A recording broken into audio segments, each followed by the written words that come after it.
Nous sommes de retour pour la suite de Smart Tech. On continue avec les femmes, mais cette fois, on va parler de Dame Nature. C'est notre rendez-vous avec le biomimétisme et Elsa Vizier, directrice scientifique chez Bioxégie. Bonjour Elsa. Bonjour. Alors, ce qui va nous inspirer aujourd'hui, c'est l'oursin et la chouette et le monde de l'innovation. On va commencer peut-être par l'oursin.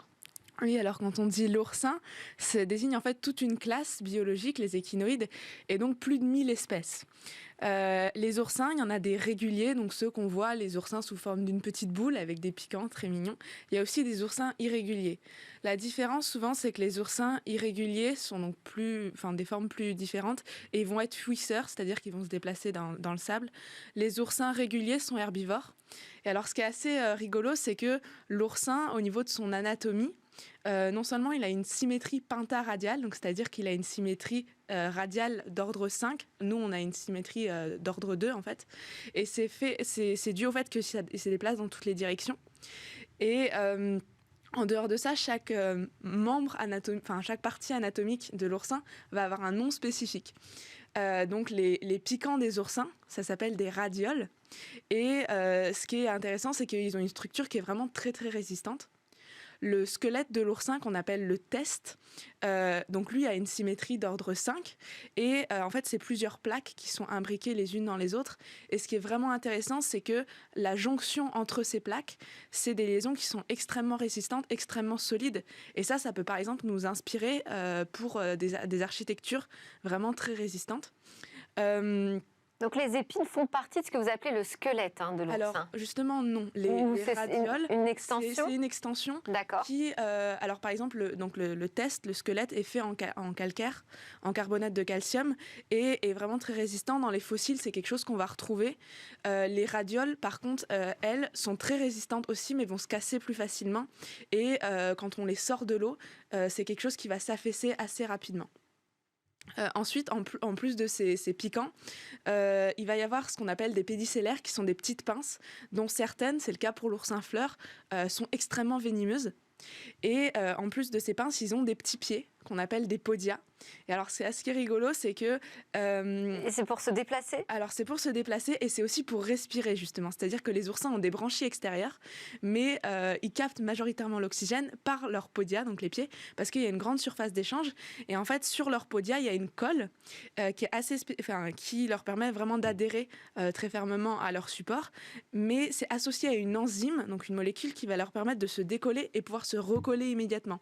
Et cette colle, justement, associée à cette enzyme, elle a plein de propriétés très intéressantes, et le mécanisme de décollage, justement, peut être assez intéressant pour nous, pour avoir justement une molécule qui va nous permettre de décoller spécifiquement une colle. Donc, alors, on va passer à la chouette, aux ailes de chouette plus précisément. C'est ça. Alors, les ailes de chouette, donc c'est, on connaît le Shinkansen, donc le TGV japonais, qui a le nez inspiré du bec du martin-pêcheur pour rentrer dans les tunnels sans faire de bruit.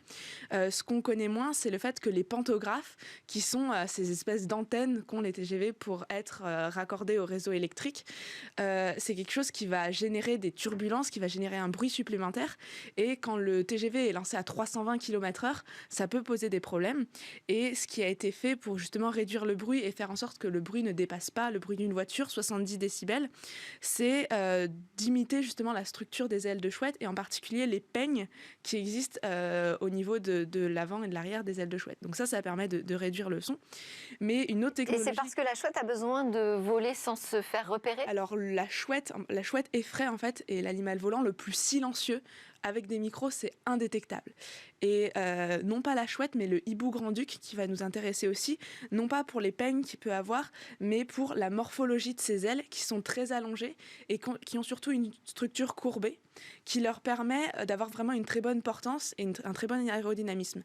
Et ça nous intéresse au niveau des pales d'éoliennes, parce que ça permet d'améliorer l'aérodynamisme. Il y a des chercheurs de l'université de Jilin en Chine qui ont reproduit justement l'allongement et la courbure des ailes des pales d'éoliennes à partir des ailes de hibou.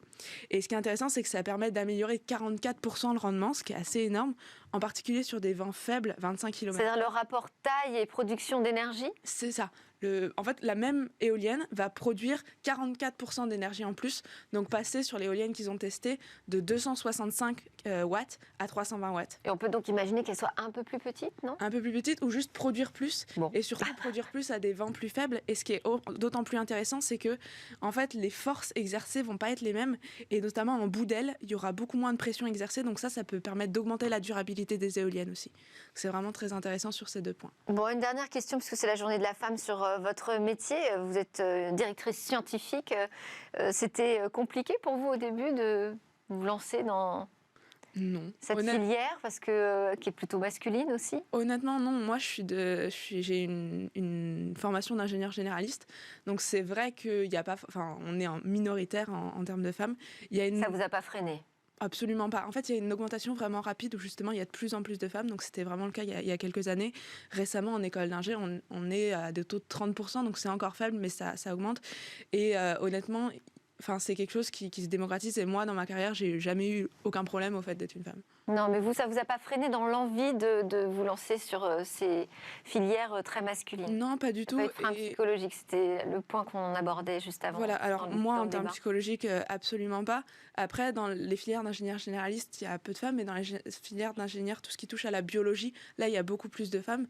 Mais en termes d'évolution de carrière, je pense que moi, j'ai aucun frein. Ça dépend aussi de tout l'environnement sociétal qui est fait autour et de la position qu'on a personnellement. Après, je sais que chez Bioxégie, justement, il y a une très grande ouverture d'esprit, que ce soit au niveau du genre, du sexe, mais aussi sur plein d'autres aspects intellectuels. Merci beaucoup, Elsa Vizier. Vous revenez quand vous voulez nous parler de la chouette de l'oursin et d'autres animaux des fables de La Fontaine.